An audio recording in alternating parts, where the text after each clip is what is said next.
¿Cómo están? Después del almuerzo es una hora un poquito pesada, ¿no? Sí, sí, que han almorzado. ¿Han almorzado? Algunos sí, algunos no. Algunos han comido mucho cariño, ¿no? Mucho amor en el salón. Ajá. Bueno, mi nombre es Mario Volarte y conmigo vamos a llevar esta unidad de neumofisiología. Es de repente uno de los capítulos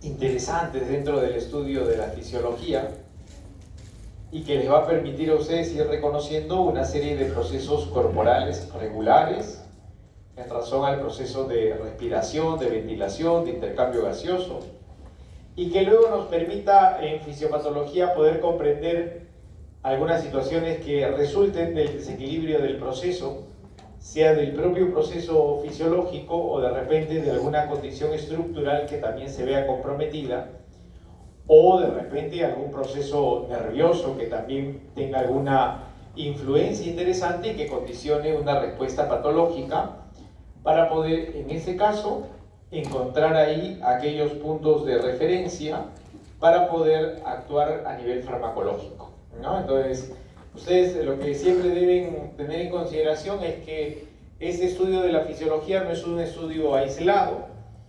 No es que estudiamos fisiología por un lado y lo olvidamos al siguiente ciclo, sino lo importante es poder comprender cuál es la forma regular del funcionamiento del cuerpo para poder comprender los procesos que resulten del desequilibrio.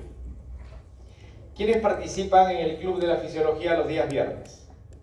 1, 2, 3, 4, 5. Muy bien. 6, 7. Ya los conozco entonces. Muy bien. ¿Qué hemos estado viendo? ¿Qué hemos estado viendo en el club de la fisiología? La membrana fue la primera clase. Contracción, ¿verdad? Hemos hablado de la contracción, del músculo estriado, del músculo cardíaco, del músculo esquelético, del músculo liso. Y todo guarda relación, ¿eh? Acá también vamos a hablar de ciertas estructuras o ciertos componentes del proceso respiratorio, de la vía respiratoria, donde se privilegie la presencia de la musculatura lisa. Y luego iremos estudiando la intervención del sistema nervioso autónomo dentro de una respuesta, por ejemplo, dilatadora o contráctil de la vía aérea, y que nos resulte útil para poder comprender tratamientos en enfermedad pulmonar, por ejemplo, obstructiva crónica, en condiciones de asma, cuando se requieran algunos broncodilatadores. Entonces, la importancia de estudiar este segmento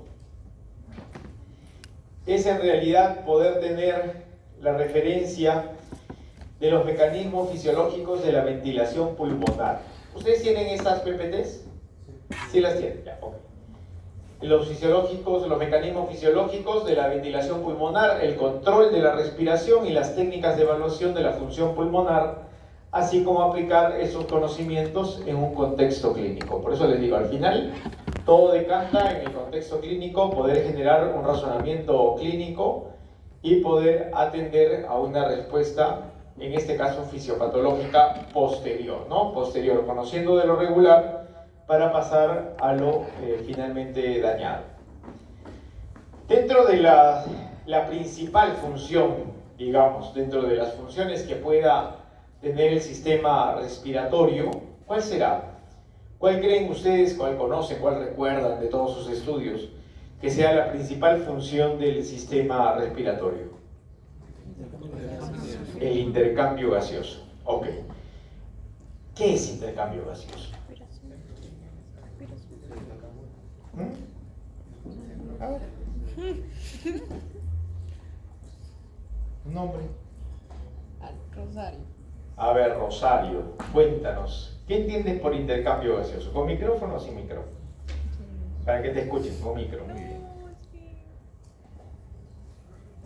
Vamos, Rosario, ¿qué es el intercambio gaseoso? Nada, ni idea. A ver, ¿quién tiene una idea de lo que puede hacer intercambio gaseoso sin usar Google? ¿Qué entendemos por intercambio gaseoso? Ya ves si sabes. Entonces, la excreción de CO2, ¿verdad? Pero hay un intercambio. ¿Por quién entonces? Por oxígeno. ¿Y por qué será importante? ¿Por qué es importante este proceso? ¿Por qué consideramos importante tener que captar oxígeno y que nuestro organismo tenga la capacidad de intercambiarlo con el CO2, que el CO2 se elimine y que quede en nuestro organismo, sin puntualizar tanto, el oxígeno? Homeostasis, ¿de qué? ¿Por qué? ¿De qué? De oxígeno. ¿Y por qué es importante el oxígeno? ¿Por qué? ¿Por qué es importante el oxígeno? Ustedes han llevado bioquímica con el doctor Guija, ¿verdad? ¿Han llevado bioquímica con el doctor Guija? ¿Sí? Ya. Y entonces, ahí se estudia, a mí no me enseñó el doctor Guija, pero ahí se lo conozco, ahí se estudia todo el requerimiento y la necesidad que tienen nuestras células del oxígeno, ¿o no? ¿Por qué es importante? Es el receptor final de los electrones. Ya, es el aceptor de electrones, muy bien, por eso se forma agua, ¿cierto? Pero además es importante para que todos nuestros procesos involucren una respuesta positiva a la obtención de energía química. Y es justamente esa energía química que se va produciendo a nivel mitocondrial, en las crestas mitocondriales, la que bajo la forma de ATP luego nos sirve para que la actina-miosina se superpongan, por ejemplo, y puedan producir contracción muscular. Y nuestro corazón se pueda contraer. Y yo pueda expulsar sangre, o que yo pueda tener una contracción somática y me pueda mover, o pueda hablar. ¿Me están entendiendo? Y eso gracias al oxígeno. Pero en paralelo, nuestras células, todas nuestras células aeróbicas, van produciendo CO2.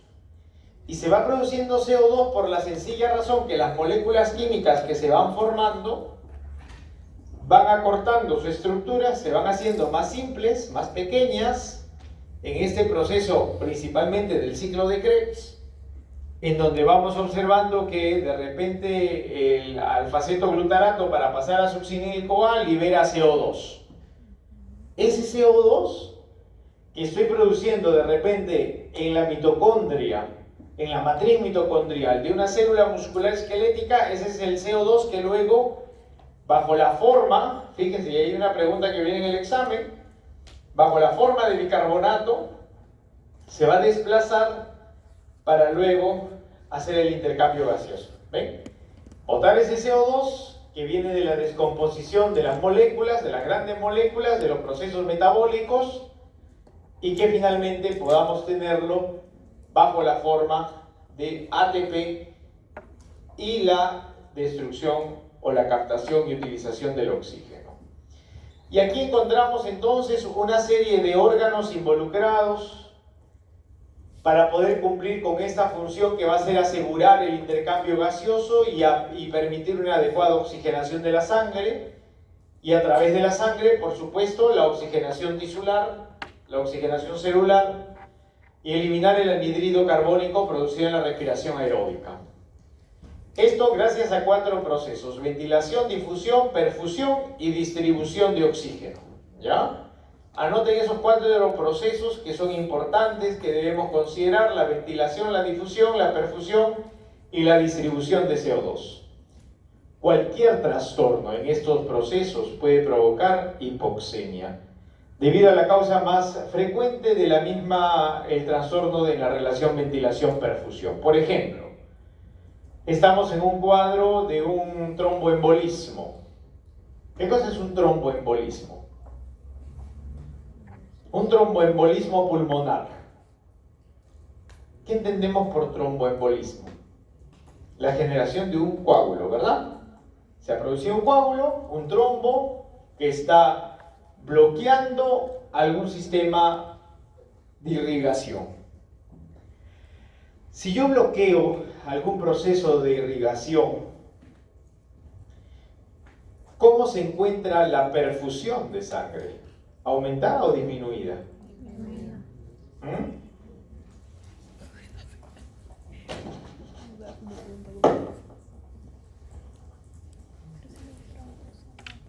ver, si yo tengo de repente un bloqueo en algún vaso sanguíneo, ¿cómo encuentro la irrigación alveolar? ¿Aumentada o disminuida? Disminuida, está bloqueado, pues está bloqueado. Entonces la sangre no va a discurrir con la misma facilidad. Pero quizá la ventilación es regular, yo puedo respirar normalmente. Hay un desequilibrio entre la ventilación y la perfusión. Yo estoy respirando, no tengo mayor dificultad para ejercer el proceso ventilatorio, pero el problema está radicando ¿dónde? En el intercambio gaseoso. Y está habiendo una dificultad, ¿por qué? Porque el trombo está bloqueando un lecho vascular.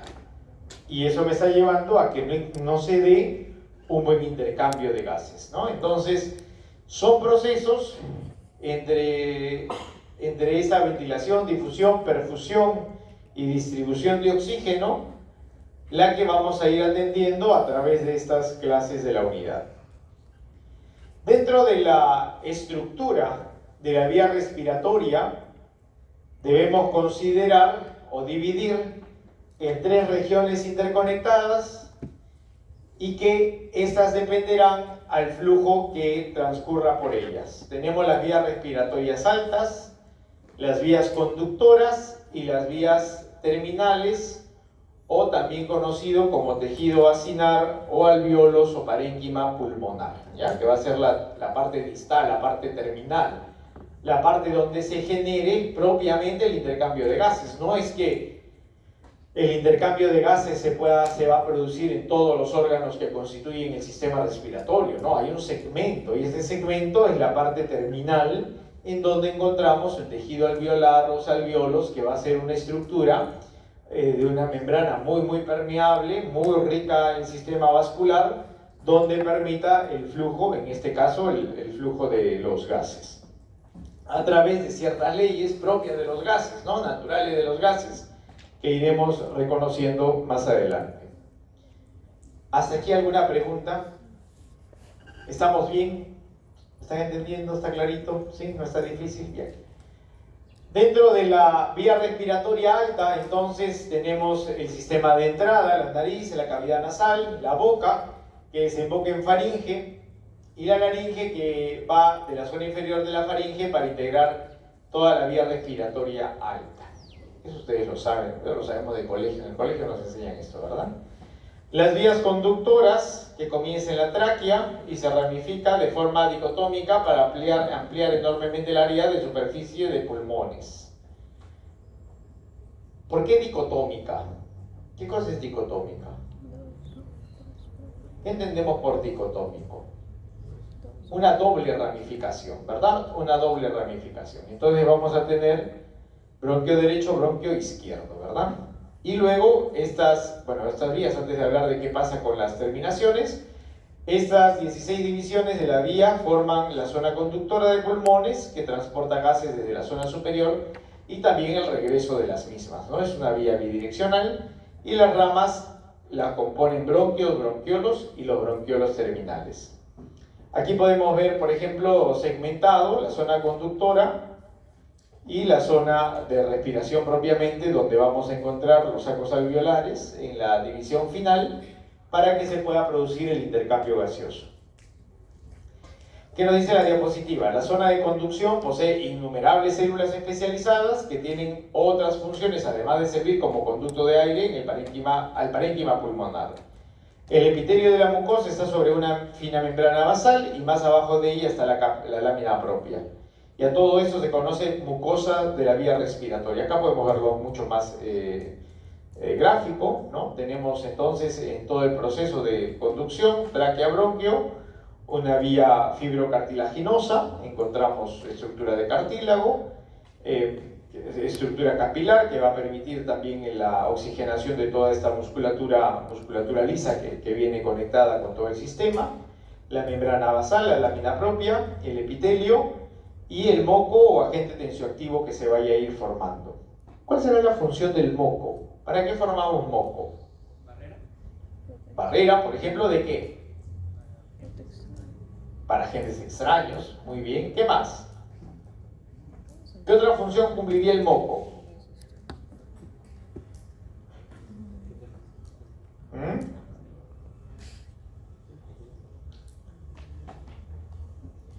Luego tenemos, a ver, piensen, vayan pensando. Luego tenemos la parte de los bronquios, donde hay menor expresión de moco, y finalmente la zona alveolar, donde, como vemos, ya es carente o carece de musculatura lisa, porque ya es una membrana bastante delgada que va a permitir, o que debería permitir, el transporte de gases, ¿no? Recordemos eso.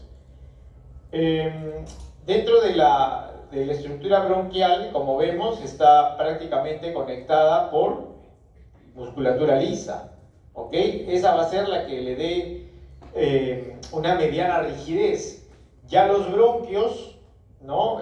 Por lo menos los bronquiolos terminales ya no son tan endurecidos, tan rígidos como la estructura que contenga cartílago, ¿no? Porque el cartílago tiene un espesor, una densidad mucho más rígida, una estructura más compacta en relación a la zona de bronquios, que se encuentra privilegiada por musculatura lisa. ¿Y por qué es importante entender esta diferenciación? Porque justamente los bronquios, a través de esta musculatura lisa, van a generar respuesta desde el punto de vista del sistema nervioso autónomo, ¿no? Los bronquios responden a contracción cuando ¿qué sistema nervioso autónomo, qué fibra postganglionar del autónomo se sobreexpresa? Ustedes han terminado el segmento del sistema nervioso, ¿verdad? Y ahí en el sistema nervioso se estudia al sistema nervioso autónomo y las respuestas autónomas. Las respuestas autónomas se dividen en simpáticos y parasimpáticos. Y eso depende estrictamente del tipo de neurotransmisión. Tenemos la neurotransmisión colinérgica, ¿no? Que es a la terminación nerviosa parasimpática, y la neurotransmisión adrenérgica o simpática, ¿cierto? La musculatura lisa bronquial en este segmento, en esta unidad, en este espacio, ¿por qué se contrae a la expresión de acetilcolina entonces? ¿Por qué la respuesta es o produce contracción a la presencia de acetilcolina? ¿Lo recuerdan? ¿Por el receptor muscarínico? Por el receptor muscarínico, muy bien. ¿Qué receptor muscarínico? M3 principalmente, ¿cierto? ¿Y cómo es la dinámica efectora de ese receptor muscarínico M3? Proteína G que estimula. ¿Cuál es? No, receptor sí es una proteína que estimula, es una proteína de transducción de señal, una proteína G, pero el receptor muscarínico M3 no está asociado a una proteína GS. GQ, ¿verdad?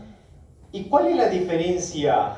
A ver, usted que quiere participar, ¿cuál es la diferencia entre la GS y la GQ? Porque al final las dos activan.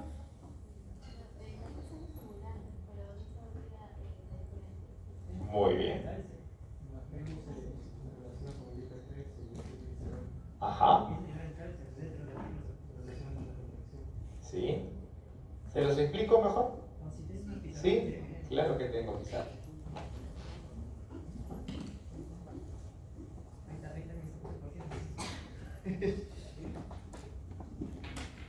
Ahí empieza lo divertido en la pizarra, ¿no?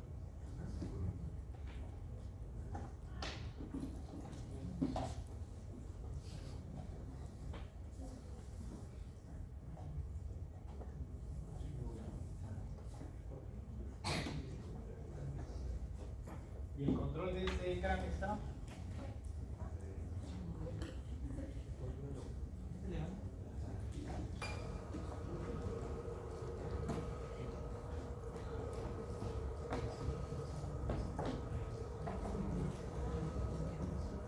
Tenemos que saber, ojo, claramente el proceso de contracción.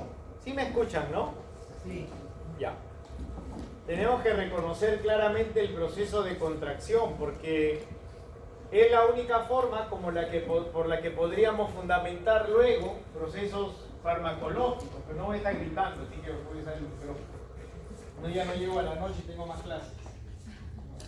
Ok, entonces, yo le preguntaba cuál es la diferencia entre la respuesta autónoma simpática y parasimpática.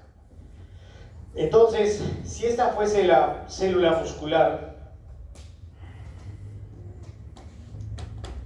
y esta fuese la fibra parasimpática, ¿se ve el amarillo? ¿Todos ven el amarillo? Sí. Mejor en blanco ya. Si esa es la fibra parasimpática y viene el proceso de despolarización de membrana, vamos a liberar el neurotransmisor. Si es parasimpático, ¿qué es neurotransmisor? Si es fibra postganglionar parasimpática, ¿cuál? Acetilcolina, ¿cierto? Acetilcolina. Salud. Y esta acetilcolina se involucra con un receptor muscarínico que habíamos dicho que es M3,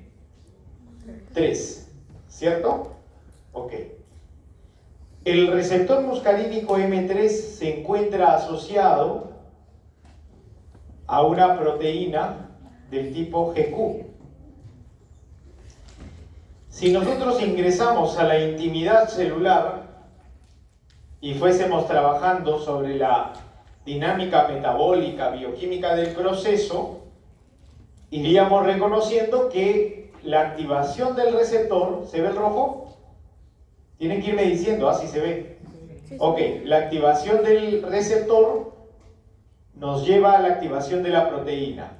Como decían sus compañeros, proteína que termina formando o generando desplazamiento del ion calcio a favor del citoplasma. ¿Por qué? Porque hay activación de un sistema efector que es la fosfolipasa C. Y esta fosfolipasa C modula la expresión de segundos mensajeros como inositol trifosfato y diacilglicerol. Y estas sustancias, claro, van a intervenir favoreciendo la apertura de esos canales de calcio del retículo sarcoplásmico. Sí. ¿Cuál hijita? MB Mario Volar, yo. Ah, M3. sí, está bien, pero MB soy yo, pues Mario Volar. Sí, no, pero ¿cuál es el...? ¿Cuál? No sé, no hay ningún MB. M3. M3, ya. Entonces, les decía, al aumento de calcio en el citoplasma, activación del complejo calmodulina, actina-miosina, contracción, ¿verdad? Contracción. Las proteínas se superponen y tenemos el proceso de contracción.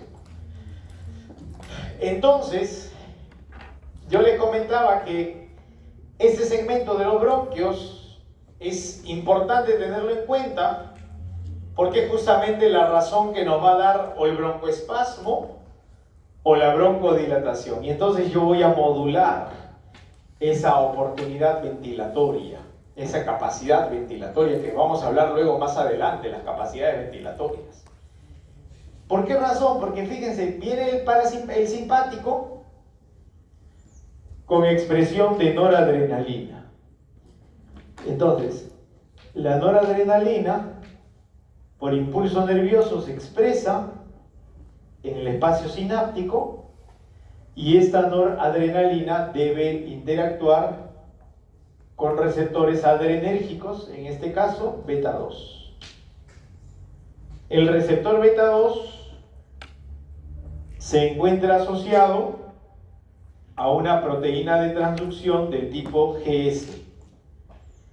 Y aunque ya no entra por espacio en la célula, vamos en la proteína GS, cuando se activa a un sistema efector que corresponde a la enzima adenil o adenilato ciclasa.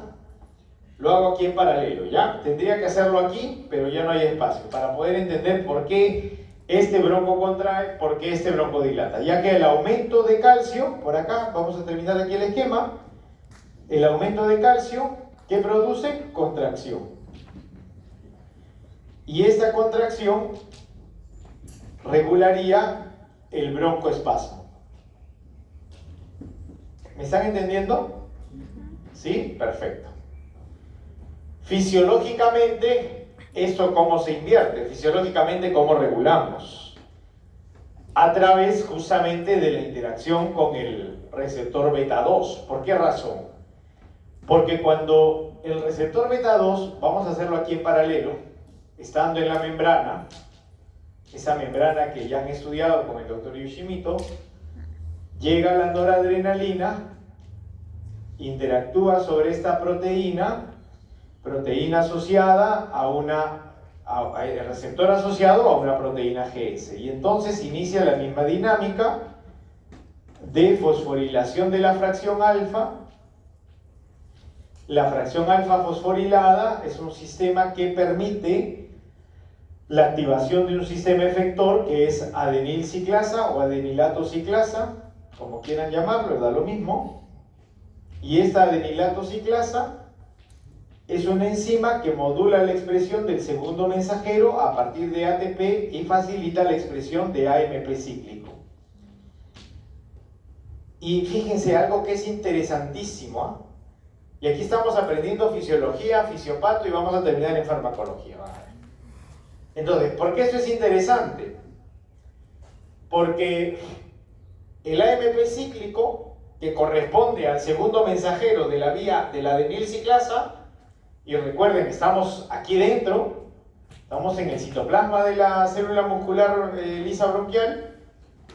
Este AMP cíclico va a transformar la proteína quinasa A de una versión inactiva a que sea una proteína quinasa A de versión activa. Y ustedes dirán, ¿y eso por qué es importante?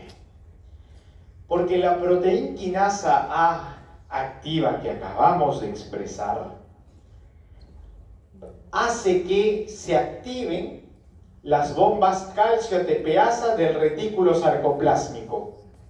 Y eso es algo que hemos visto en el club de fisiología. Los que han estado conmigo trabajando esos días, veíamos que el retículo sarcoplásmico, así como tiene sus canales dihidropiridínicos que facilitan la liberación de calcio para que el calcio aumente en el citoplasma, también tiene un sistema de retorno, de recaptación. Y este sistema de retorno es la bomba calcio. ¿Calcio qué? Calcio ATPasa. Y entonces, por la calcio ATPasa, la proteína quinasa A en la musculatura lisa bronquial hace que calcio retorne. Y cuando calcio retorna al retículo sarcoplásmico, en el citoplasma calcio disminuye. Y la disminución de calcio en el citoplasma de la musculatura lisa bronquial, ¿qué fundamenta? La bronco. Muy bien, la broncodilatación. La broncodilatación. ¿Por qué? Porque este segmento de la vía aérea es rica ¿en qué tejido? Muscular lisa. Muscular lisa. ¿Se dan cuenta? Y ahora vamos, ¿me están entendiendo? ¿Sí? Entonces, vamos analizando lo siguiente, ¿ya? Porque creo que me he adelantado, eso tenía que verlo, creo, de acá en la clase 3, pero no importa. No importa. Vamos entendiendo algo que pregunté y me respondieron con mucha duda.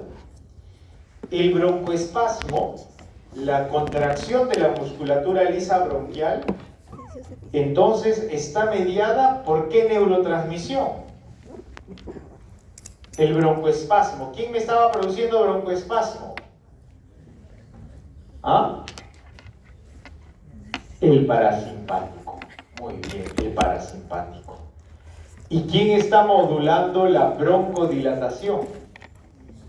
El simpático. ¿Estamos claros? ¿Quién está modulando el broncoespasmo? Oigan, son como 30, ustedes respondan.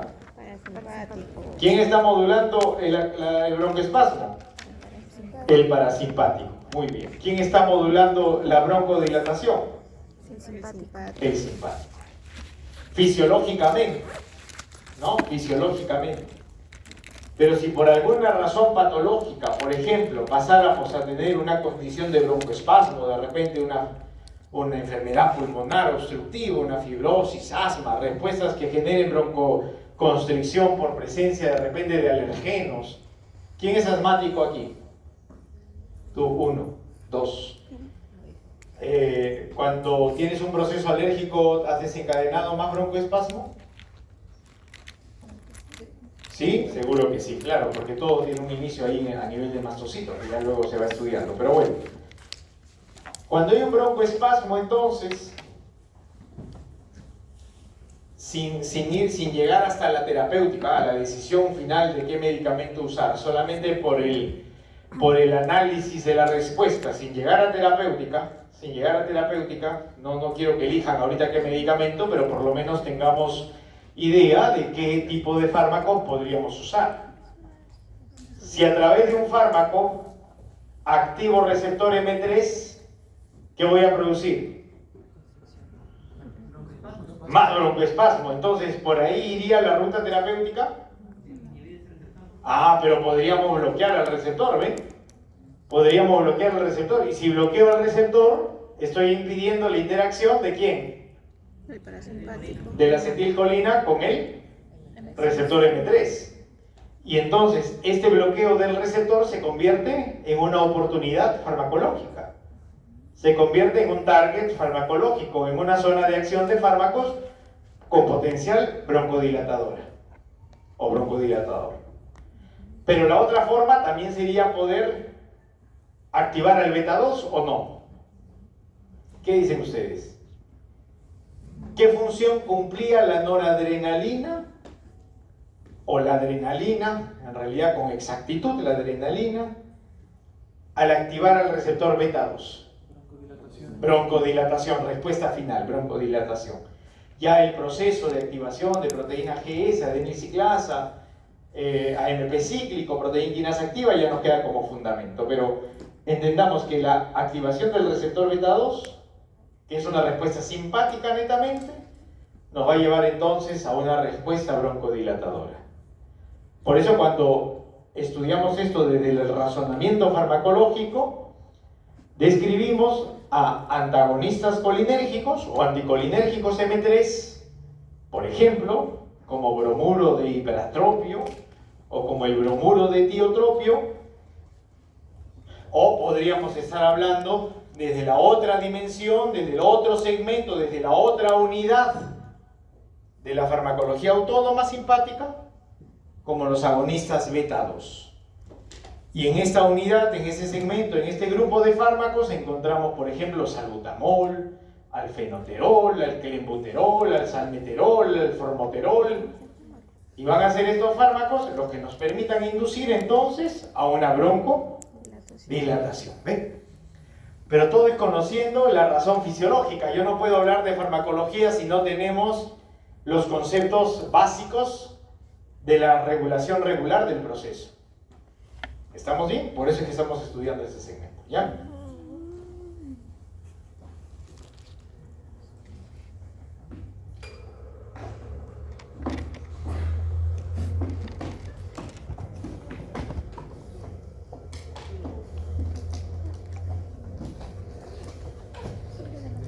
¿Qué?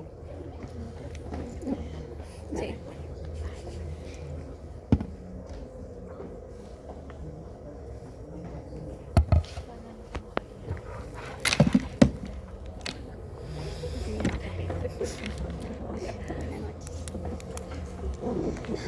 Perfecto. Continuamos. Y es así que llegamos a la última porción de la parte estructural que corresponde a las vías alveolares, ¿no? El conducto alveolar o los alveolos. Entre la tráquea y los alveolos, las vías se dividen, fíjense, 23 veces. Las últimas 7 generaciones forman las zonas transicional y respiratoria, en donde se produce el intercambio gaseoso y está compuestas de bronquiolos transicionales y respiratorios, conductos alveolares y alvéolos. Significa que esta última porción va adelgazando a nivel de espesor de membrana para poder alcanzar el mejor momento de vascularización, el mejor espesor de membrana y que se pueda producir ese intercambio. Como ven, la vascularización es muy grande. Es muy grande, muy amplia, muy vasta la vascularización para poder producir el intercambio de gases. Entonces dice, los alvéolos se encuentran rodeados de capilares pulmonares en muchas áreas. El aire y la sangre están separados solamente por el epitelio alveolar y el endotelio capilar, de tal forma que la distancia promedio es de 5 micras. Miren, apenitas, ¿no? Imperceptible. Entonces es ahí donde empieza la dinámica respiratoria o la mecánica de ventilación. Vamos a tener que recordar algunas estructuras musculares que nos van a permitir el desarrollo o el proceso, ¿no? Entonces, si tenemos dos imágenes, por ejemplo en la imagen izquierda o derecha para ustedes, veríamos músculos en movimiento. En el esquema A, vemos, el esquema A dice, a ver, ¿quién lee? Porque ya no distingo ese nivel. No veo. Más o menos, ¿no? Dice, esquema de los músculos de la respiración que rodea la caja torácica. La figura, ok, acá, ¿no? El diafragma y los músculos intercostales desempeñan una función importante, eso lo vamos a hablar más adelante. En la imagen B y C, radiografías de tórax, ¿no? En la expiración total y la inspiración plena en la gráfica C.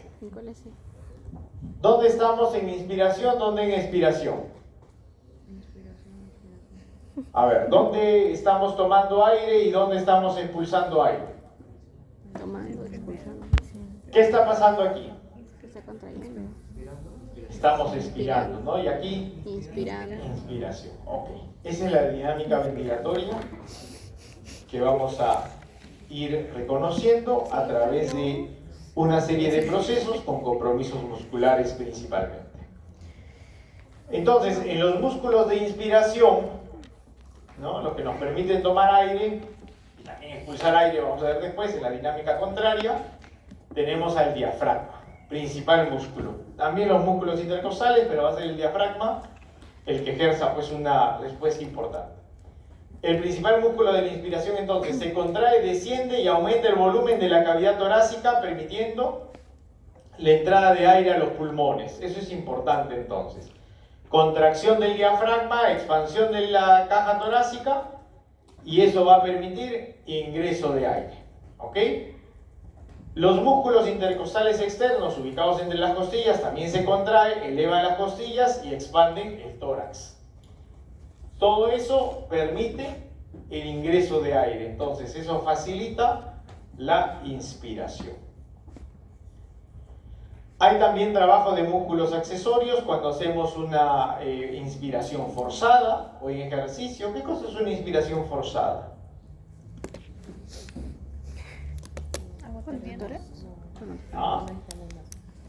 No sabemos, ya, perfecto. A ver, todos estamos respirando en un ritmo con un flujo corriente, más o menos medio litro estamos movilizando, pero podríamos hacer esto, mira. Esa es una inspiración forzada. Inspirar. Ah, claro, como los asmáticos, por ejemplo, o los enamorados que suspiran. Inspirar más de lo que ¿No? necesita. Claro, suspiran. Se la agarro con una- Hay más aire de lo que regularmente en un flujo corriente se moviliza. Y en ese segmento, en ese momento, se trabajan con músculos accesorios. El esternocleidomastoideo, los escalenos anterior, medio y posterior, que elevan las primeras dos costillas, y los pectorales menores, ¿no?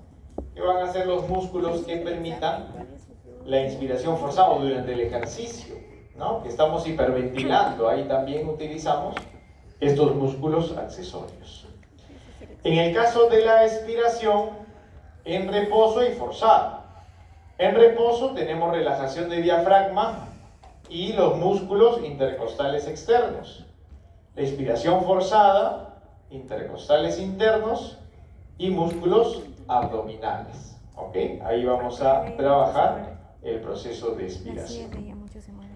Entonces, aquí tenemos expiración e inspiración en gráficas.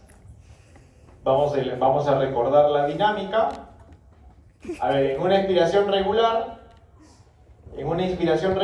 corriente, ¿qué músculos utilizamos? Diafragma y los intercostales externos. Muy bien. Y en una inspiración forzada, escalenos, esternocleidomastoideo. Muy bien. Y en la expiración, diafragma y intercostal. ténganlos a la mano, apunten, acuérdense, es importante. Voy a imprimir esto bien. Bien, acá tenemos la gráfica de lo mismo, ¿no? En de un manual Netter, saqué estas imágenes. Músculos de inspiración, músculos de la expiración, el principal, intercostales externos, el diafragma, y en músculos accesorios, esternocleidomastoideo, escaleno anterior, medio y posterior, ¿ya? Y para la expiración teníamos el diafragma y los intercostales, y la respiración activa, intercostales internos, músculos abdominales, recto del abdomen, oblicuo externo, oblicuo interno y el transverso del abdomen. Van a ser los músculos que participen ya en una expiración forzada, ¿no? En una respiración activa. Además de los músculos que estamos viendo que su proceso de contracción y relajación nos van a permitir una respuesta ventilatoria, y tengamos en cuenta que también la contracción y relajación de esta musculatura estriada esquelética es una respuesta autónoma, ¿o no? Ustedes están pensando que se contrae el diafragma, sus intercostales, ¿ah? No, ¿verdad? No estamos en ese pensamiento, pero se está produciendo, están respirando. Quizá en este momento sí que están pensando, porque todo el mundo seguramente desde que les dije está pensando su respiración, está sintiendo su respiración, ya eso es normal, y están modulando, de repente han dejado de respirar, están respirando más fuerte, más rápido para poder sentir cómo se mueven los músculos, ya, perfecto. Pero esa es una respuesta somática y que luego vuelve a pasar a ser simplemente autónoma. Y esta contracción muscular también tiene gobernancia de neurotransmisores, ¿o no? No sé, les pregunto. Sí, pues sí. Por actina-miosina. Si no, no podría haber movimiento. ¿Quién ordena? ¿Quién podría ordenar actina-miosina? De repente la despolarización a través de la apertura de los receptores hidropiridínicos del túbulo T y los canales de rinodina del retículo sarcoplásmico, y ahí se da la contracción, pero ¿quién modula finalmente esa respuesta? El humano. ¿Quién? Corría. ¿Quién contrae la musculatura esquelética? ¿Qué receptores encontramos involucrados? ¿Se acuerdan o no? Alfa 1, no, alfa 1 va vasos sanguíneos. Musculatura lisa vascular. Glandular prostática, alfa 1. Pero musculatura esquelética, estamos hablando de que para poder inspirar y expirar, no expirar, que es diferente, ¿no? Cuidado, una vez me pusieron en el examen la expiración, muerte, es diferente expiración. Yo le puse "estás muerto", ¿no?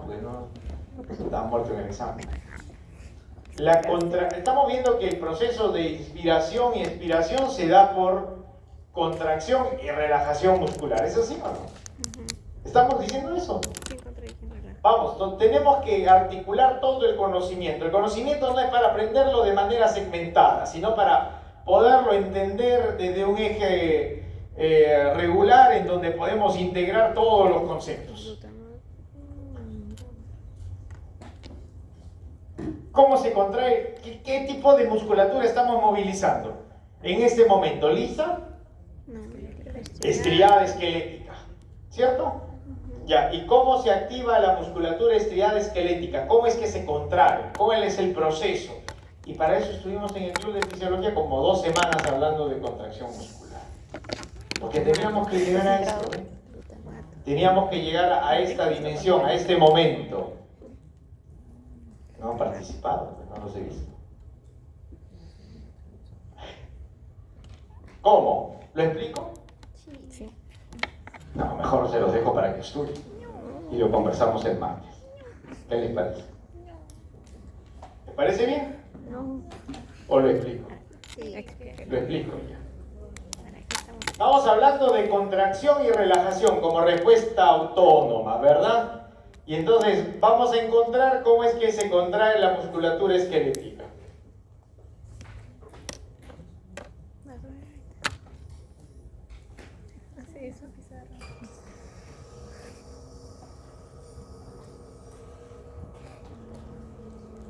No solo que el glutamato salió mejor excitador. Porque es fácil decir se contrae y se relaja. Pero entender por qué se contrae y por qué se relaja es ya ingresar pues, a la fisiología celular, y eso es lo que estudiamos, ¿no? La respuesta orgánica a través de un fundamento, celular. Ok. Entonces,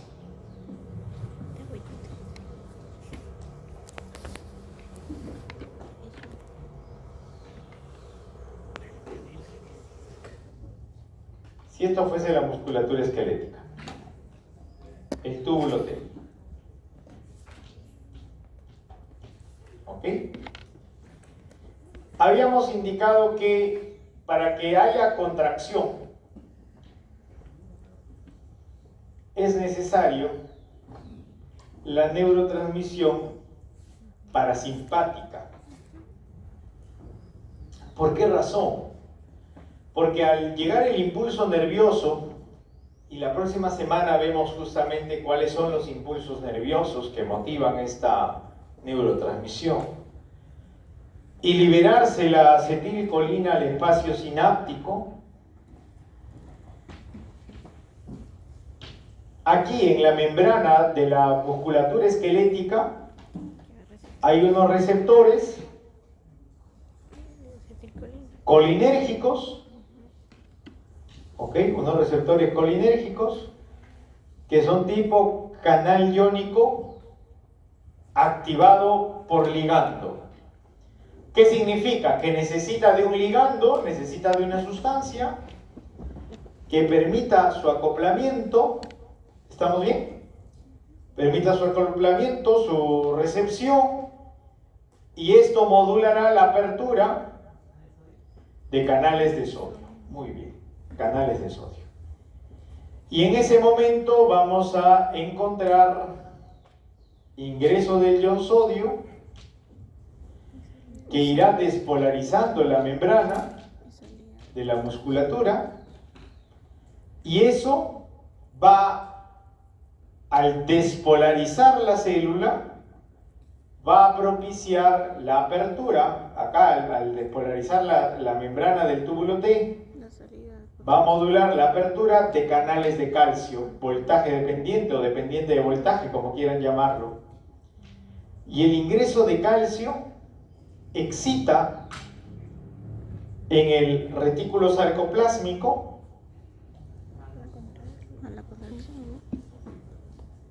estos canales. Se conocen como canales dihidropiridínicos, estos de aquí, ¿no? Canales de calcio o canales dihidropiridínicos. Y entonces cuando se excita la célula, cuando la célula se despolariza, en el retículo sarcoplásmico hay otros canales de calcio, que son los canales de rinodina que se apertura y estimulamos a la exocitosis de calcio. Y es ahí donde calcio aumenta en el citoplasma y el aumento de calcio desplaza la tropomiosina, nos queda miosina, miosina trabaja con actina. Ahí está la cabecita, ¿no? Que depende de ATP, que depende de energía, ¿se acuerdan que les decía? Depende de energía química. Y esta interacción actina-miosina, esta superposición de las membranas, de las estructuras proteicas, ¿qué genera? Contracción. ¿Qué genera? Contracción. Contracción. Y la contracción del diafragma y la contracción de los músculos accesorios, ¿qué permite? La contracción, ¿qué permite? La Inspiración. ¿Ven? Inspiración. ¿Estamos? Ya se contrae el diafragma, entonces desciende, hay amplitud de la caja torácica y hay mayor ingreso de aire. ¿Cierto? Pero ahora necesitamos invertir esa respuesta. ¿Y por qué queremos invertir la respuesta? Porque queremos relajar la musculatura. ¿Para qué? Para que a la relajación del diafragma disminuimos la amplitud de la caja torácica y se da el proceso de expiración. ¿Estamos bien? Ahora, ¿cómo relajamos? Viene la otra dinámica ya. Una repolarización. ¿Quién fue el responsable final de la contracción? El calcio. El calcio. Calcio, que salió del retículo sarcoplásmico. Entonces ahora queremos que calcio regrese. ¿Y qué se activaba? Yo le expliqué por acá, no sé por dónde, por acá. Ah, las calciotepeasas. Muy bien, las calciotepeasas. ¿Qué son las calciotepeasas? Son bombas de membrana. Son bombas de membrana que lo que hacen es retornar a calcio a su almacén inicial. Entonces, calcio regresa, actina se separa de miosina, se vuelve a formar la tropomiosina. ¿Y qué hemos hecho? Relajar la musculatura esquelética. ¿Por respuesta autónoma? Por respuesta autónoma. Profesor, ¿esto nos puede servir para algún componente farmacológico? Claro que sí. Paciente, por ejemplo, que llega a trauma shock o shock trauma y requiere ser entubado para recibir una ventilación mecánica. ¿No? Ya no queremos que respire por sí solo, sino vamos a darle un soporte ventilatorio. Necesitaríamos que los músculos para generar la maniobra del entubado, esos músculos estén contraídos o que estén relajados. Relajados. Relajados. Y para poder relajar, entonces, ya ustedes descubrieron en este momento de lo que estoy hablando, ¿cuál sería la diana molecular de los fármacos que induzcan a relajación muscular? ¿Cuál sería? La bomba KTPase. Muy bien, el receptor de la acetilcolina. Perfecto. Y entonces se administra un fármaco que llega y que bloquea a este receptor, ¿ven? ¿Y qué pasa cuando bloqueo este? Ya se están fugando. ¿Qué pasa cuando bloqueo este receptor? Ya no hay contracción. Todo se invierte. Ya no hay contracción. Ya no hay contracción. Y la maniobra es más prolija, más limpia. Menos noxa, menos daño, menos injuria. ¿Qué fármaco? ¿Se los dejo de tarea o lo pongo?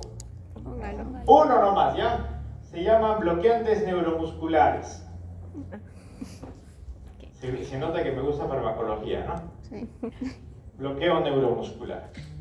¿Con quién? Por ejemplo, bromuro de atracurio, bromuro de rocuronio, pancuronio, X. ¿Estamos bien? ¿Preguntas? Usted me dijo que si yo meto calcio al retículo, ya no relaja, ¿no? Ajá. Pero ¿quién va a quitar toda la carga de sodio que ha entrado? La bomba La sodio bomba potasio sodio TPA. potasio, eso. ¿Quién Ajá. activo? Para la La descarga. propia repolarización de la célula. Ajá. Muy bien. Esa es la primera clase de Carlos.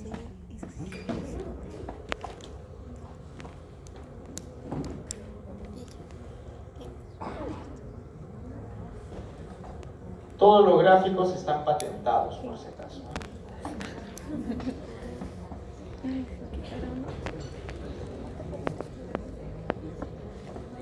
¿Quieres que no temprano? ¿Podrías dejar cómo le pusieran el micrófono? El doctor le puso el micrófono a alguien. ¿Por qué? ¿Qué preguntó? ¿Qué preguntaste el micrófono a alguien? Ayer que es el intercambio. Ah, el intercambio de gases. Ok. Otra intervención en el proceso de respiración, en la ventilación, en la mecánica ventilatoria, es la pleura pulmonar. En realidad, la presión intrapleural, ¿no? La presión que ejerce el líquido pleural. Debemos recordar que la pleura o la cavidad pleural actúa como una zona con líquido lubricante que permite los movimientos pulmonares dentro de la cavidad torácica. Y la pleura tiene dos capas que contribuyen a su cavidad: la pleura parietal y la pleura visceral, ¿no? ¿Cuál es la parietal? ¿La externa o la interna? ¿Y la visceral? A ver, averigüenlo, ¿ah? Averigüen porque esto viene en el examen, por si acaso. Muy bien. Entonces, este líquido pleural genera una presión al parénquima pulmonar, haciendo que este no colapse. Como es agua, genera tracción y eso evita que el pulmón colapse, se cierre. Por eso siempre va a haber un volumen residual dentro del pulmón. Nosotros, por esta dinámica pleural o la presión intrapleural, por la presión intrapulmonar e intrapleural, es que existe un volumen de aire que siempre se queda en el pulmón y que por más que nosotros botemos aire, no vamos a poder eliminar. ¿Se han puesto a pensar en eso? ¿Pueden quedarse sin aire sus pulmones? No. A ver, boten aire. Bota, más. Llega un momento que ya no se puede. Es que si botas aire, ¿Verdad? sería una pasita. Claro, si botaras todo, tu pulmón se arrugaría, se iría como una pasita. Exactamente. ¿Y por qué no se termina de expulsar el aire y hay ese volumen residual? Para que no se Por la presión intrapleural. Entonces, ¿qué sucede? El agua como que jala al pulmón, ¿me entienden? Genera una tensión y esa tensión permite que siempre quede un volumen de aire en reserva. ¿Ok? Siempre hay un volumen de aire en reserva. Y eso permite entonces que nuestros pulmones no colapsen. Si no, colapsarían y ya por más que tengamos intención de respirar, no habría respuesta, ¿no? Entonces, ahí tenemos las respuestas pleurales, ¿no? Las diferencias de presión, cuando la presión aumenta, cuando la presión ventilatoria disminuye, a la inspiración, a la expiración. Eso ténganlo como referencia, como motivo de estudio. A ver, averigüen, estudio independiente, aprendizaje autónomo, cómo se encuentra la presión atmosférica en relación a la presión intrapleural. Cuando nosotros inspiramos y expiramos, ¿qué sucede con esa dinámica ventilatoria en razón a las presiones? ¿Aumentan o disminuyen? aumenta y baja. Lo averiguan, ¿ah? Entonces, la inspiración ocurre cuando la caja torácica, ojalá que acá no esté la respuesta, vamos a ver. La inspiración ocurre cuando la caja torácica se expande y el diafragma se desplaza hacia abajo. Eso ya hemos visto, la contracción del diafragma entonces, ¿no? Y todos los músculos que acompañan. Creando, ahí está, una presión negativa en el interior de los pulmones. Por eso atraemos aire, pues. Expandimos caja torácica, contraemos diafragma y eso genera una presión negativa interna y hacemos que el aire Ingreso. ingrese. ¿Me entienden? No. Claro, si yo tengo una presión negativa interna, ¿qué voy a hacer? El aire entra, presión negativa. Esa presión negativa se da porque el diafragma se expande, la caja torácica se amplifica y se expande y eso permite hacer ingresar el aire. Como los laboratorios clínicos tienen La presión pleural es más negativa que en situación de reposo, claro, ya que la caja torácica ejerce una mayor presión hacia afuera. ¿Ya? El aire entra en los pulmones hasta que la presión alveolar se iguala a la atmosférica, se iguala o hasta podría ser un poquito menor, ¿no? Entonces, ahí, un poquito mayor, perdón. Entonces ahí lo que hacemos es proceso de expiración. ¿Ya? Esto es importantísimo, resáltenlo. Hay una alternativa ahí en el examen que les habla justamente del diferencial de presiones. Cuando el aire entra en los pulmones, hasta que la presión alveolar se iguala a la atmosférica. Y para que se vaya, inverso, ¿no? Aquí estamos en reposo, los músculos respiratorios están en reposo, la retracción del pulmón y de la caja torácica son iguales pero opuestas. La presión en el interior del árbol tráqueo-bronquial es la atmosférica y no hay flujo de aire entonces. La retracción elástica de la caja torácica, presión pleural menos presión en la superficie de la caja torácica, hay retracción del pulmón, la presión alveolar menos la presión pleural menor que la atmosférica, medida por la presión esofágica, y la presión alveolar tiende a ser igual a la atmosférica. Entonces ahí podemos ir teniendo el proceso en reposo. Y aquí van a determinar durante la inspiración y también durante la expiración. ¿Qué tenemos durante la inspiración? Una presión pleural progresivamente menor que la atmosférica, fuerza de contracción muscular para poder ejercer contracción del diafragma y que se expanda la caja torácica, y una presión alveolar menor que la atmosférica. Vamos a ver cómo se da en el proceso de expiración. En el proceso de expiración, donde se da la retracción elástica pulmonar aumentada, hay presión pleural menor que la atmosférica y la presión alveolar tiene que ser mayor que la atmosférica, o sea, el proceso inverso, ¿ya? El proceso inverso. De esa dinámica podemos favorecer al proceso de expiración. Ok, bueno, esos son gráficos que ya los podríamos dejar. Y esto sí es súper interesante.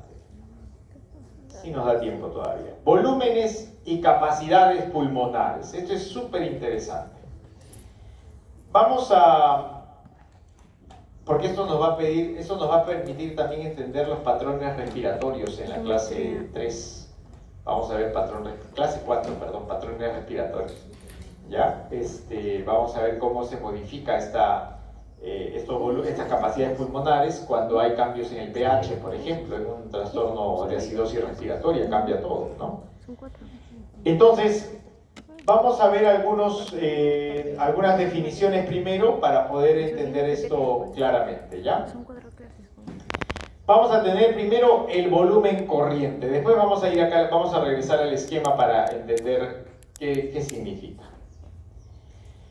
El volumen corriente, entonces, viene a ser el volumen de aire inhalado o exhalado en una respiración normal. Lo que normalmente movilizamos como aire se llama volumen corriente. Y es un volumen que aproximadamente se refiere a 500 mililitros. ¿Ok? Eso ténganlo bastante claro, ¿eh? Volumen corriente, volumen de aire inhalado o exhalado en una respiración normal que aproximadamente refiere 500 mililitros. Nuestro volumen de reserva inspiratoria, ¿no? Es el volumen de aire que se puede inhalar adicionalmente después de una inspiración normal, y esto puede llegar a ser hasta 3000 mililitros, o sea, 3 litros. ¿Se han puesto a pensar cuánto podemos inspirar, cuánto podemos almacenar en el pulmón? La sexta parte. Forzadamente. A ver. 6 veces la normal, ¿no? Ajá, esa. A ver, todos, respiren hasta que completen sus pulmones. Inspiren, a ver. Más. Ya no se puede, ¿verdad? Muy bien. Ajá. En esa acción, aproximadamente hemos movilizado 3.000 mililitros. Y a ese volumen se le conoce como volumen de... ¿De qué? De reserva inspiratoria. Volumen de Reserva. reserva inspiratoria. ¿Ya? Reserva inspiratoria. ¿Estamos claros? Entonces, cuando hablamos del volumen de reserva inspiratoria, nos estamos refiriendo a aquel volumen que podemos tomar de aire luego de una inspiración regular. ¿Estamos? Claro, es forzado, ¿no? Por supuesto que es forzado. No es regular, no es normal que tomemos ese volumen. El volumen de reserva expiratoria es el volumen que se puede exhalar adicionalmente después de una expiración normal. Y más o menos son 1.100 mililitros. Ahora, desínflense. A ver, vamos, boten aire, todo lo que puedan. ¿Es más o es menos que lo que han podido inspirar? Menos. Es menos, ¿no? Miren, es casi la tercera parte. A ver, ¿todos hicieron la mecánica? No, boten aire, a ver.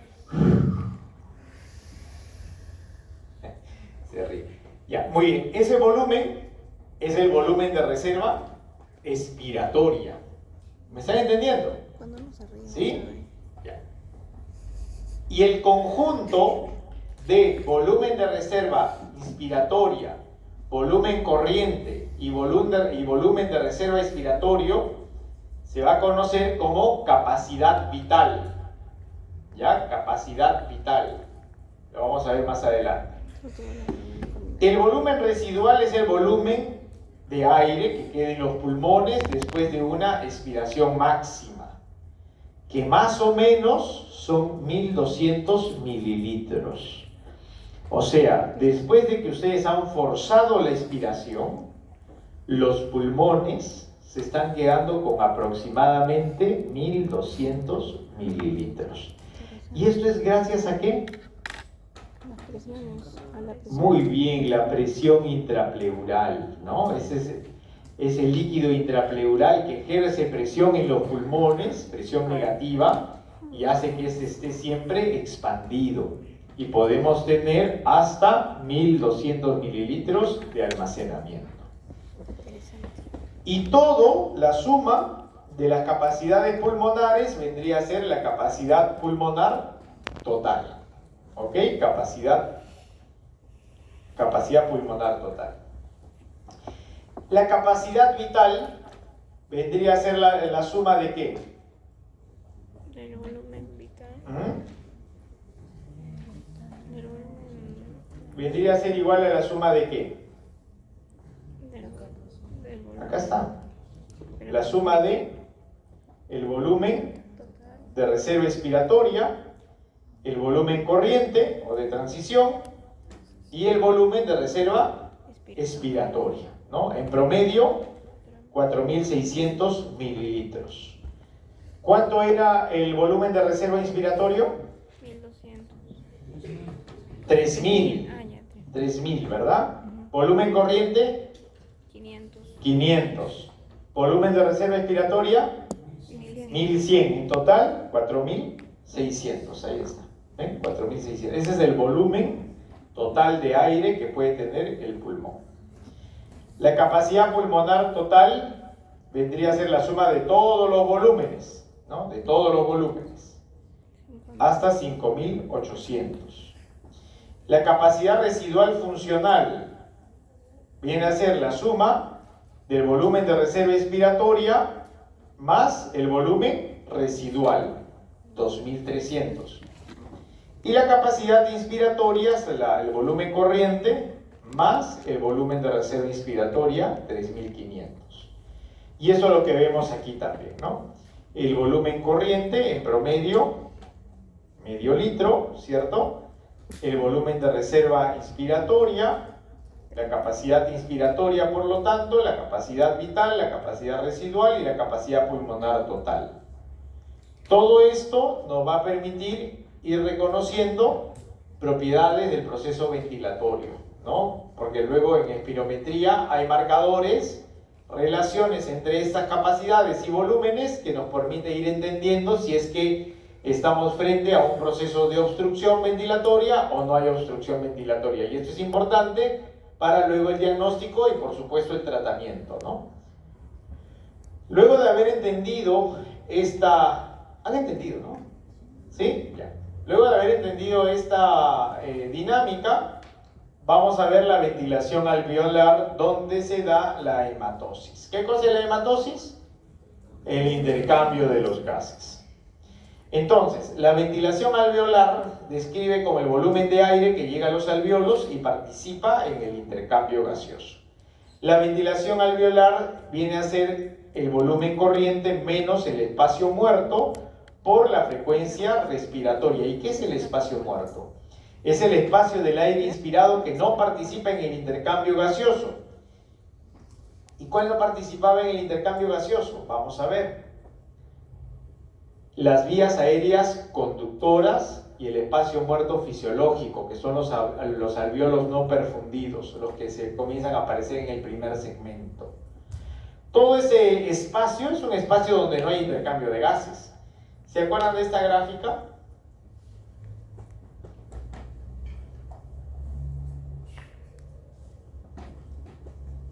¿Se acuerdan de esta imagen? ¿Cuál para ustedes sería el espacio muerto? ¿Solo tráquea? Todo este espacio. Acá hay intercambio de gases. ¿Dónde hay intercambio de gases? En los alvéolos, ¿ven? En los alvéolos.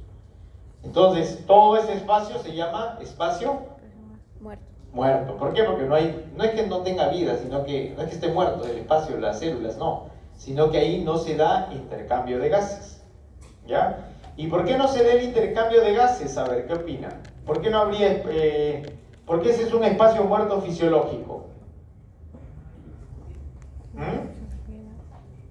¿Por qué no hay intercambio de gases? ¿Qué opinan? ¿Qué necesidad hay o qué requerimiento fisiológico hay para que se dé un buen intercambio de gases?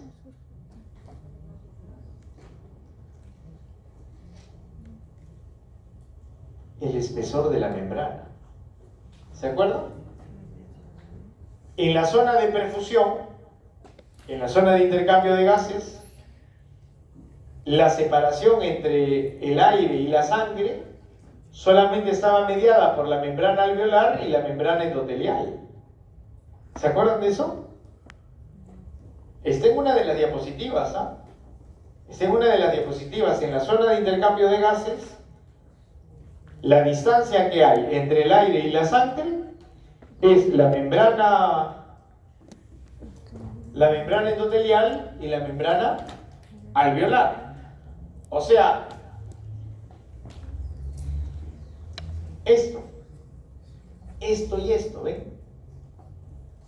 Entonces, la oportunidad de intercambio es sumamente sencillo, entre comillas. Y eso podría llevar también a condiciones patológicas. ¿Qué pasa si las membranas se fibrosan? No hay intercambio. ¿Ven? No hay un intercambio oportuno, no hay un intercambio correspondiente. Por lo tanto, estaríamos en condiciones de, por ejemplo, una patología aérea, ¿no? Que vamos a ir viendo más adelante ya para no aburrirnos. Y algo que es importante tener en cuenta, que para que el alvéolo tenga esta estructura, ¿no? Esta oportunidad de almacenar aire y permitir el intercambio, es la presencia de esta sustancia que se llama surfactante, ¿no? El surfactante pulmonar, el surfactante alveolar, que viene a ser una molécula de dipalmitoil-fosfatidilcolina. Dipalmitoil-fosfatidilcolina. Estructuralmente, ¿qué es? ¿Qué es estructuralmente? ¿Qué observan ahí? Un lípido, un fosfato. ¿Colina? Sí, ¿Una colita? ¿Dos colitas? dos. ¿Pero qué son las colitas estructuralmente? Ácidos grasos, claro, ácidos grasos. un glicerol, un glícero, viene a ser un glicerofosfolípido finalmente, ¿no? Un glicerofosfolípido que tiene en ese segmento, o sea, hasta aquí, es un glicerofosfolípido, ¿ok? Un glicerol fosfato, un diacilglicerol fosfato, por eso se llama dipalmitoil, fosfatidil, colina. Colina, ¿por qué? Porque esta es la cola de colina. Este es el grupo colina, no el terrorista, ¿no? El grupo colina me refiero a la cabeza polar, a la cabeza seria. Y esto permite que exista entonces una región que se disponga polarmente hacia la interfase aire-agua, ¿no? Y se pueda dar el flujo y discurran los gases a través de este proceso. ¿Qué pasa cuando no hay formación de surfactante? No se puede. ¿Ah? No hay La famosa atelectasia. Vamos a leer a ver este agente tensioactivo para que lo tengan en cuenta, ¿no? El agente tensioactivo es importante en el recién nacido. El feto moviliza movimientos respiratorios en el útero, pero sus pulmones están colapsados hasta que nace. Una vez que nació, el producto hace algunos movimientos inspiratorios potentes y los pulmones se expanden. Por eso al bebé lo hacen llorar, ¿verdad? No lo hacen llorar para que digan, ¡ay, ya nació! No, lo hacen llorar para estimular justamente todas sus capacidades pulmonares. El agente tensioactivo hace que los pulmones no se colapsen de nuevo. ¿Ven? La deficiencia del agente es una causa importante del síndrome de dificultad respiratoria del infante, conocido también como enfermedad de las membranas hialinas, cuadro pulmonar grave que aparece en pequeños que nacieron antes que sea funcionalmente el agente tensioactivo, o sea, los prematuros, ¿no? Los prematuros. ¿Dónde estamos? Recién nacidos. Ya. La tensión superficial en los pulmones de los recién nacidos con tales características es grande y en muchas zonas hay colapso de alveolos, atelectasia. Un factor más en este síndrome es la retención de líquidos en pulmones. Durante la vida fetal, las células epiteliales pulmonares secretan cloruro con el líquido. Al nacer, tales células cambian y absorben sodio por medio de canales epiteliales y se absorbe líquido con el sodio. La inmadurez duradera de estas células epiteliales o de estos canales epiteliales contribuyen a las anomalías en el síndrome respiratorio del infante, ¿no? La producción excesiva, la desregulación de las proteínas tensioactivas culmina también en la dificultad respiratoria y es causa de proteinosis alveolar pulmonar. O sea, son condiciones patológicas que se pueden ir desarrollando en estos estadios de vida. Por eso es de que y se los dejo ya como duda, como interrogante, como motivación para que busquen un poquito, hay medicamentos que se pueden administrar a las madres cuando están en riesgo de parto prematuro y que genera maduración pulmonar. Entonces, ¿qué cosa es la maduración pulmonar? ¿Y qué medicamentos son o serían? ¿Y cómo producirían este proceso, esta dinámica? Ya se los dejo como intención de búsqueda. ¿Por qué no leyeron eso? Agua. ¿Por qué no leyeron eso? Y las presiones, esto de presiones, bueno, vamos a verlo, la ley de Boyle, porque la próxima clase tendría que ser presiones, pero vamos a ver la presión. A temperatura constante, el volumen de un gas es inversamente proporcional a su presión. Ojo con eso. A temperatura constante, el volumen de un gas es inversamente proporcional a su presión. Esta ley explica los cambios de presión y volúmenes en los pulmones durante la ventilación. ¿Ya? Eso hay que tenerlo en cuenta también, la ley de Boyle, para conocer la dinámica ventilatoria, ¿no? Entonces, el volumen de un gas es inversamente proporcional a su presión. A mayor presión, menor volumen. A mayor presión, menor volumen. Y viceversa, ¿no? A menor presión, mayor volumen. Entonces, durante la inspiración el diafragma y los músculos intercostales externos se contraen, ya hemos visto eso, aumentando el volumen de la cavidad torácica. Según la ley de Boyle, cuando el volumen del tórax aumenta, la presión intrapulmonar disminuye por debajo de la presión atmosférica, permitiendo que el aire entre en los pulmones. Presión negativa, ¿se acuerdan? Presión negativa. En la inspiración, durante la inspiración el diafragma y los músculos intercostales externos se relajan, disminuyendo el volumen torácico. Como resultado, la presión intrapulmonar aumenta por encima de la presión atmosférica, expulsando el aire de los pulmones. ¿Ya? Por eso se da el proceso de expiración. ¿Eso vamos a hacer? Y finalmente, la espirometría es una prueba de función pulmonar. ¿Ya? La espirometría se maneja para poder medir las capacidades pulmonares. A ver, dice, mide el volumen de aire inhalado y exhalado por los pulmones, así como la velocidad del flujo de aire durante la respiración. Es una herramienta esencial para el diagnóstico y el seguimiento de enfermedades respiratorias como el asma, que generalmente es en jóvenes, ¿ya? Paciente joven con dificultad respiratoria, lo más probable es que sea una condición asmática. Mientras que en adultos mayores, más aún si tienen antecedentes de fumadores, sería una enfermedad pulmonar obstructiva crónica, ¿ok? Y otras afecciones que afectan la respiración. Les digo esto porque por ahí en el examen podría haber una prueba espirométrica donde tengamos un patrón de obstrucción, pero el paciente es joven. Si hay patrón de obstrucción y el paciente es joven, ¿qué tipo de enfermedad potencialmente sea? Asma. Asma. Recuerden, si hay patrón de obstrucción, ¿no? Hay patrón de obstrucción, pero el paciente es joven, Asma. lo más probable es que sea asma. Y si es adulto mayor, con antecedentes de fumador, Fibrosis crónica, ¿no? EPOC, enfermedad pulmonar obstructiva crónica. Aprovechen estas perlas, ¿ah? Estas pepas. Esperemos. 20. ¿Están grabando, no? Ya, pobre que no respondan, ¿ah? Yo voy a decir, cuando se quejen, no, pero no digo, revisa tu grabación.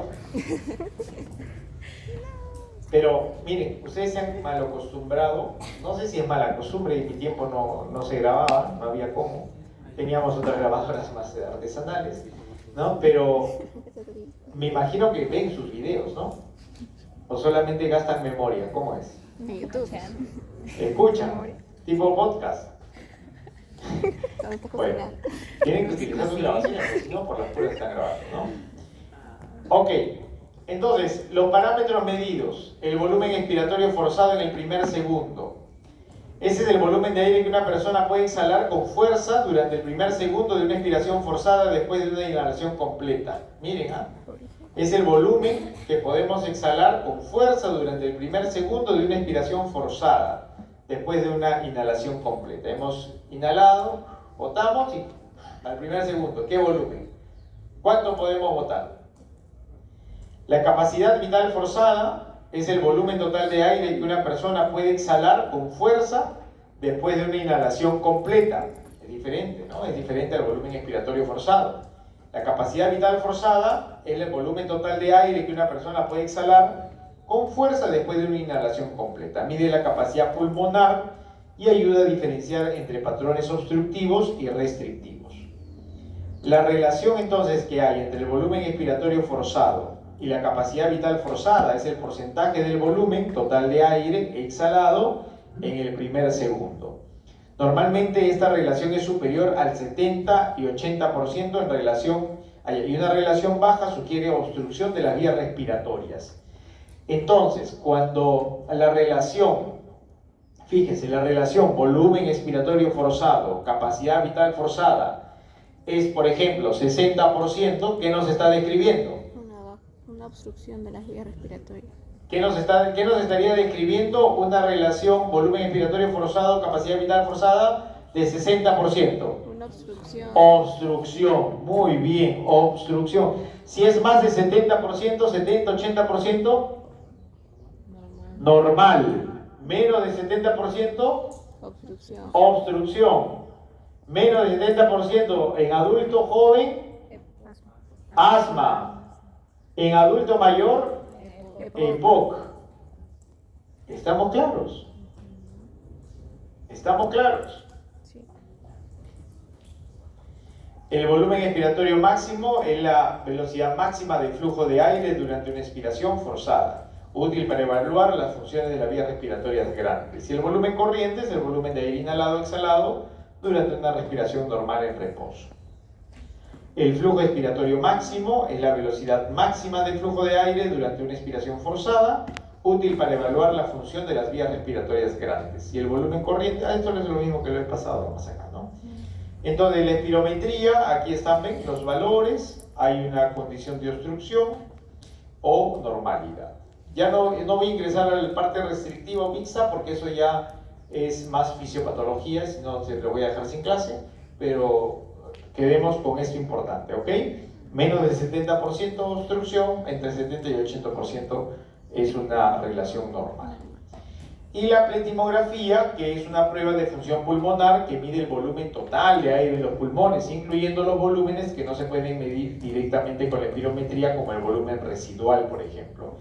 Este método proporciona una evaluación precisa de la capacidad pulmonar total y otros volúmenes pulmonares, ¿ok? Dentro de la evaluación respiratoria.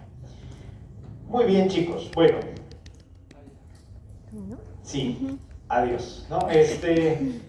Espero que haya sido medianamente entendida la sesión de hoy. Es un sistema muy bonito que revisar. Y bueno, con los que nos veamos mañana vía virtual, ahí estaremos. Creo que hacemos ciclo cardíaco, ¿sí? Y muchas gracias y bienvenidos a esta unidad de fisiología.